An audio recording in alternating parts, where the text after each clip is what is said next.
Hello दोस्तों, आपका हमारे YouTube चैनल में स्वागत है। दोस्तों, आज हम देखने वाले हैं राजस्थान के अंदर पटवारी की सैलरी कितनी होती है। प्रोबेशन पीरियड अर्थात जब आपकी गवर्नमेंट जॉब लग जाती है तो पहले 2 साल का समय प्रोबेशन पीरियड कहलाता है। तो इसके दौरान आपको कितनी सैलरी मिलती है और अन्य क्या सुविधाएं आपको दी जाती है। प्रोबेशन पीरियड के बाद अर्थात 2 साल बाद में आपकी सैलरी में कितना इजाफा होता है, आपको महंगाई भत्ता, मकान किराया और अन्य क्या क्या सुविधाएँ दी जाती है और प्रमोशन किस तरह से होता है। आप नायब तहसीलदार या एसडीएम का पद भी हासिल कर सकते हैं। तो पूरी चर्चा इस वीडियो के अंदर हम करने वाले हैं, तो वीडियो अंत तक पूरा देखिएगा। तो देखिए, सबसे पहले हम आपको बता दें कि जो पटवारी की जॉब है वो आपके ग्रेड पे 2400 और पे लेवल L5 के अंदर आती है। ठीक है, अब जब आपकी गवर्नमेंट जॉब लग जाती है तो पहले 2 साल का समय प्रोबेशन पीरियड कहलाता है। इसके दौरान आपको सैलरी मिलती है 14,600 रुपये। अब ये सैलरी पूरे आपके अकाउंट में नहीं आने वाली, यहाँ पर कुछ कटौतियाँ होने वाली है। तो कटौती के नाम पर आप देख सकते हैं एनपीएस और दूसरी है आरजीएचएस। तो इसको हम पहले समझ लेते हैं। देखिए, एनपीएस क्या है? National pension scheme. पहले जो आपको पेंशन मिलती थी, अब पेंशन बंद कर दी गई है। अब जब रिटायरमेंट होता है तो सीधी राशि एक साथ मिल जाती है। 20-25 लाख रुपए जितने भी मिलने हैं वो एक साथ मिल जाते हैं। तो एनपीएस यही है वास्तव में, जो आपकी हर महीने जो आपको तनख्वाह मिलती है उसका 10% कटौती होती है और इसको बोलते हैं एनपीएस, नेशनल पेंशन स्कीम। इसमें क्या होता है, जैसे एनपीएस में अगर हम देखें तो देखिए आपको सैलरी मिल रही है 14,600 रुपये। इसका 10% अगर हम निकालें तो 1,460 रुपये बनते हैं। तो यहाँ पर 1,460 रुपये आपकी कटौती होगी प्लस 1,460 रुपये सरकार इसके अंदर मिलाएगी। इस तरह से जब आपका रिटायरमेंट होगा तो आपको कुल राशि ब्याज सहित मिल जाएगी। जितने भी राशि मिलनी है, जैसे 20, 25, 30 लाख रुपए जितने भी मिलने हैं तो वो आपको लास्ट में मिल जाएंगे। और दूसरा देखिए RGHS, Rajasthan government health scheme के तहत आपके 220 रुपये कटेंगे। तो इस तरह से एक महीने की कटौती जो होगी 1,680 रुपये की एक महीने की कटौती होगी।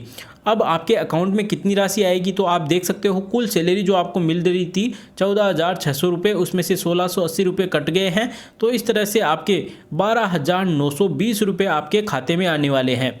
अब 2 साल बाद में जब प्रोबेशन पीरियड ख़त्म हो जाता है तो आपकी सैलरी में कितना इजाफा होता है वो हम देख लेते हैं।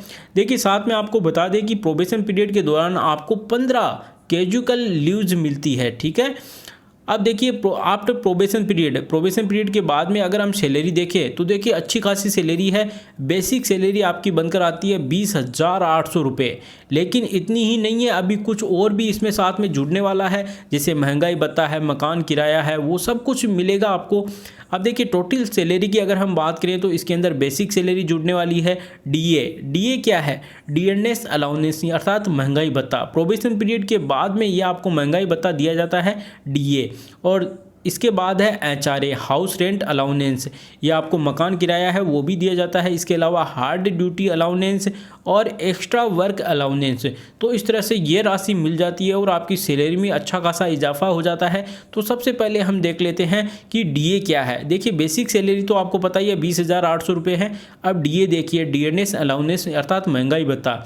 तो महंगाई भत्ता अगर हम देखें तो जो आपकी जो बेसिक सैलरी है उसका 38% अभी मिल रहा है। ठीक है, 38% देखिए 7,904 रुपये बनते हैं। वैसे हम आपको बता दें कि जो महंगाई भत्ता है वो डीए है, ये जो डियरनेस अलाउंस है ये आपके जनवरी और जुलाई के दौरान ये बढ़ता रहता है, लगभग 3-4% ये बढ़ता है।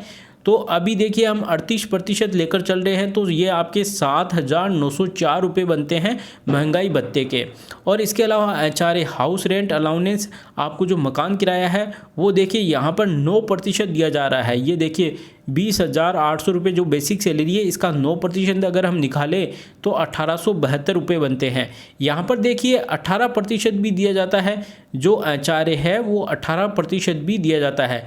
वो कहाँ पर दिया जाता है वो आप समझिए। जो राजस्थान की जो मेन ज़िले हैं, मेन सिटी है, जैसे आप जयपुर, जोधपुर, बीकानेर, कोटा, अजमेरी, इनके अंदर आपकी जॉब अगर लगती है मेन सिटी में तो आपको एचआरए मिलता है 18%। क्योंकि आपको पता है भाई मेन सिटी के अंदर मकान किराया भी ज़्यादा होगा, तो वहाँ पर आपको 18% तक एचआरए दिया जाता है। अब देखिए हार्ड ड्यूटी अलाउंस के तहत आपको 2,250 रुपये मिलते हैं और एक्स्ट्रा वर्क अलाउंस के तहत 3,750 रुपये मिलते हैं। तो इस तरह से नेट सैलरी की अगर हम बात करें तो देखिए बेसिक सैलरी आपकी हो गई 20,800 रुपये और इसके बाद डीए आपको मिल गया 7,904 रुपये और एचआरए मिल गया आपको 1,872 रुपये, हार्ड ड्यूटी अलाउंस 2,250 रुपये और एक्स्ट्रा वर्क अलाउंस 3,750 रुपये। तो आपकी अब सैलरी बन गई देखिए यहाँ पर 36,576 रुपये। यहाँ पर भी देखिए ये पूरी सैलरी आपके अकाउंट में नहीं आने वाली, यहाँ पर भी कुछ कटौतियाँ होगी। अब कटौती के नाम पर आप देख सकते हैं वही एनपीएस, आरजीएचएस, एनपीएस अर्थात नेशनल पेंशन स्कीम के तहत 10% की कटौती होगी, वही आरजीएचएस और तीसरी है यहाँ पर देखिए और जुड़ गई एसआई अर्थात स्टेट इंश्योरेंस के तहत भी यहाँ पर कटौती होगी। अब आप देख सकते हैं कि एनपीएस के तहत यहाँ पर 2,870 रुपये की कटौती हो गई। यहाँ पर जो एनपीएस है वो 10% है, लेकिन किसका, जो आपकी बेसिक सैलरी है और इसके अलावा जो डीए है उन दोनों को जोड़कर उसका 10% अगर हम निकालें तो 2,870 रुपये बनते हैं। और इसके अलावा आरजीएचएस के तहत आपके 800 रुपये की कटौती होगी और स्टेट इंश्योरेंस के तहत आपके 220 रुपये की कटौती होगी। तो इस तरह से आप देख सकते हैं लगभग आपके 3,890 रुपये की कुल कटौती होने वाली है, 3,890 रुपये की कुल कटौती होने वाली है। तो आपके नेट सैलरी आपके खाते में कितने आने वाली है तो आप देख सकते हैं 36,576 में से 3,890 रुपये की अगर हम कटौती कर लें तो बनते हैं 32,686 रुपये। तो ये आपके अकाउंट में आने वाले हैं। अब देखिए प्रमोशन किस तरह से होता है वो भी हम देख लेते हैं।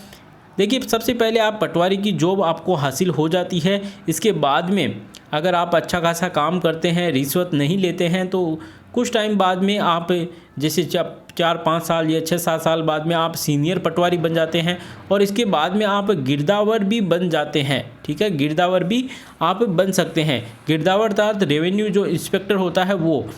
अब देखिए इसके अंदर अगर हम पटवारी की देखें तो पटवारी की आपको पता है 2400 पे ग्रेड की ये जॉब है। ठीक है, और सीनियर पटवारी की जो जॉब है ये आपके 2800 पे ग्रेड के अंदर आ जाती है। ठीक है, 2800 पे ग्रेड के। और जो गिरदावर है अर्थात रेवेन्यू इंस्पेक्टर है इसके अंदर ये आपकी 3600 पे ग्रेड की जॉब होती है। ये प्रमोशन हम आपको बता रहे हैं। और गिरदावर के बाद में अगर आपका प्रमोशन होता है नायब तहसीलदार के पद पर तो ये होती है दोस्तों 4200 पे ग्रेड की जॉब। ठीक है, 4200 पे ग्रेड की जॉब होती है नायब तहसीलदार की। और इसके बाद में आप तहसीलदार भी बन सकते हो, 4800 पे ग्रेड की जॉब है।